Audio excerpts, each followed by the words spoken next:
سلام رفقا. امشب میخوام یکی از قشنگترین قصه های قدیمی ایرانی رو براتون بگم. یه قصه پر از جادو، سفر، عشق، دیو، قصر طلسم شده و گیس‌های چهلگز. امشب فقط کافیه لم بدین، یه نفس آروم بکشین و تا آخر ویدیو همراه هم باشین. قول میدم هرچی جلوتر بریم قصه آروم آروم شما رو میبره تو دنیای خودش و شایدم یه جایی از قصه پلکاتون سنگین شد و خوابتون برد. پس اگه آماده این بریم سراغ قصه امشب. روزی روزگاری توی یه سرزمین پهناور پادشاهی زندگی میکرد که هم مردم دوستش داشتن هم همسایه ها ازش حساب میبردن. اما بزرگترین دلخوشی پادشاه پسر جوونش بود. شاهزاده‌ای خوشدل، مهربون و پاک‌نیت. شاهزاده هم مثل خورشید تابستون می درخشید. نه فقط به خاطر قیافش که به خاطر دلش. همه مردم می گفتن اگه این پسر روزی پادشاه بشه مملکت گل و گلاب میشه. اما شبی شگفت‌انگیز رسید.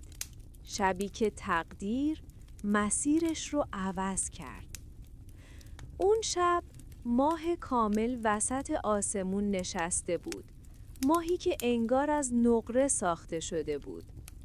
باد آرومی برگ‌های باغ قصر رو تکون میداد. شاهزاده هم خسته از تمرینا و درس‌ها خوابید. و درست همون موقع خواب عجیب شروع شد. دختر چهلگز مو. شاهزاده خودش رو توی فضایی روشن و مه‌آلود دید. همه جا نور نرم و شیرینی بود. وسط اون نور یه دختر ایستاده بود. دختری زیبا، آروم و عجیب. چشماش مثل ستاره، لبخندش مثل صبح، ولی چیزی که شاهزاده رو خشکش زد موهاش بود. گیسهاش 40 گز طول داشت. موهای طلایی که تا دور دست ها می رفت. انگار نور خورشید روی آب ریخته باشه. دختر با صدایی مثل نسیم گفت: شاهزاده، من توی یه قصر طلسم شده زندونیم. اگه کمکم نکنی هرگز آزاد نمیشم. شاهزاده خواست جلو بره، اما نور فرو ریخت و دختر محو شد. شاهزاده از خواب پرید. قلبش تند میزد.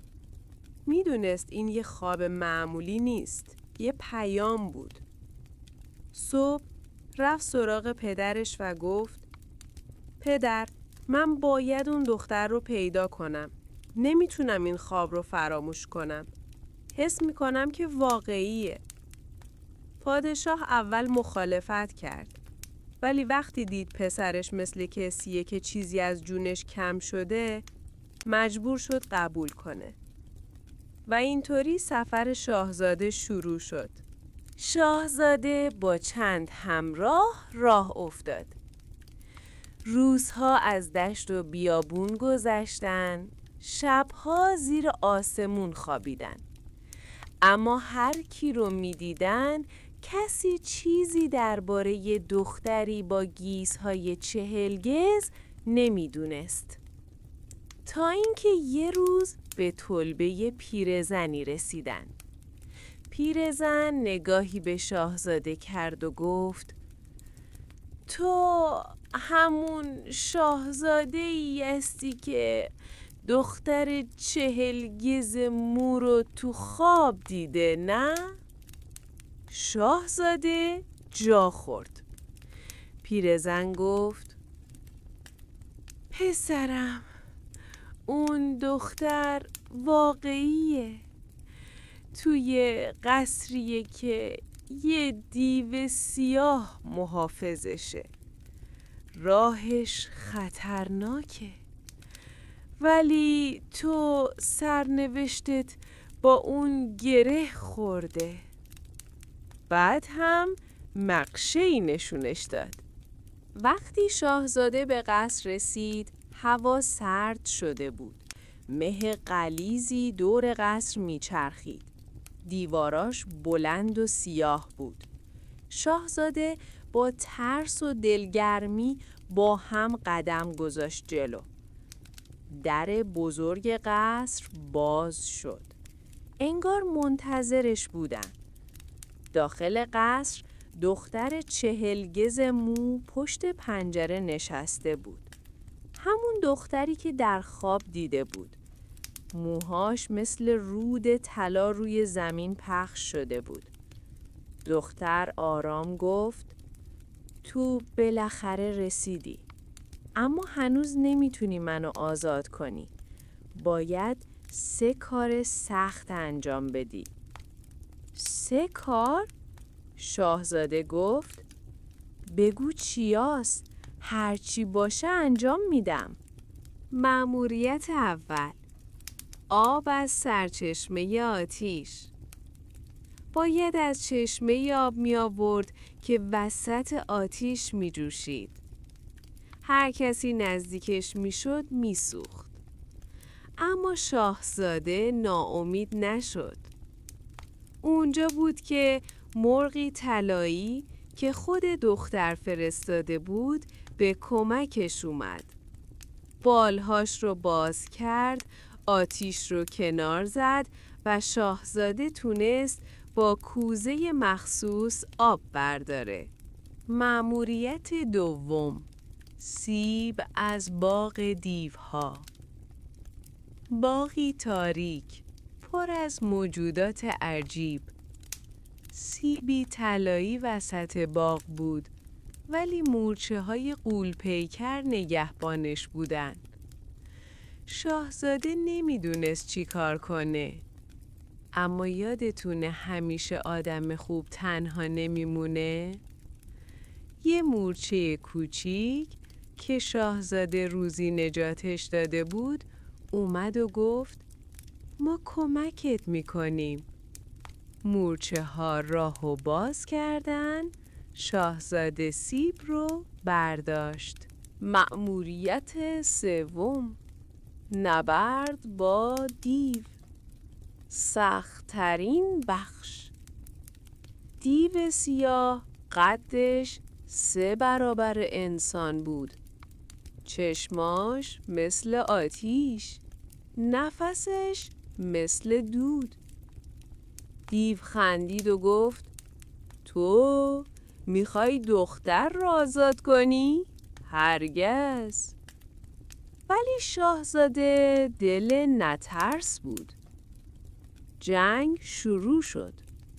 شمشیر شاهزاده چند بار به تن دیو خورد، اما انگار آهن روی سنگ میخورد.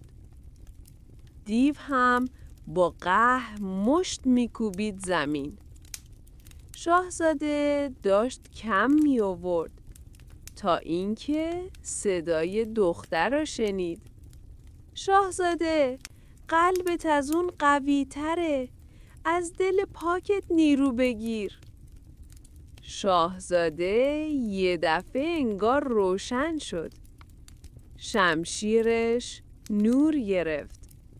با یه ضربه دیو نقش زمین رو شکست. طلسم قصر شکست. مه قصر کنار رفت، پنجره ها روشن شد. دختر از اتاق بیرون اومد، گیسهاش روی زمین میلغزید و نور میداد.